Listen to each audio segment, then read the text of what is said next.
Chief justice Islamabad high court का वज़ीर आला केपी से मिलने से इनकार। सुहेल आफरीदी आपे से बाहर, बानी से मुलाकात न कराने पर पार्लियामेंट ना चलने देने की धमकी दे दी। मंगल को इस्लामाबाद हाई कोर्ट के सामने एहतजाज करने का ऐलान कर दिया। रद्द-ए-अमल में वफाकी वज़ीर इत्तलात अता तारड़ ने क्लास ले ली। कहा कि बानी पीटीआई सियासी नहीं, मेगा करप्शन केस में जेल में हैं। पीटीआई का मुतालबा गैर कानूनी और सुहेल आफरीदी का रवैया अफसोसनाक है।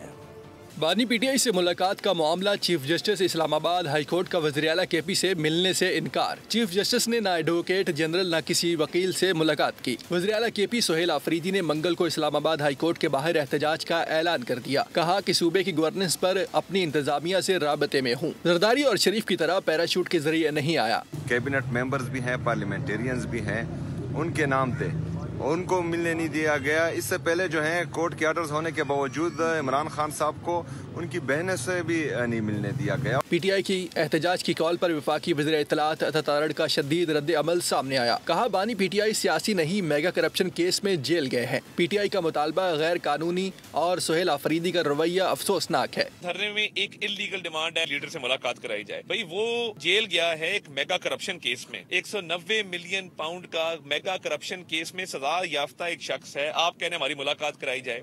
अता तारड़ ने वज़ीर आला केपी सुहेल आफरीदी को बुज़दार +++ करार दिया। सब्सक्राइब करें और बेल दबाएं ताकि कोई खबर रह न जाए।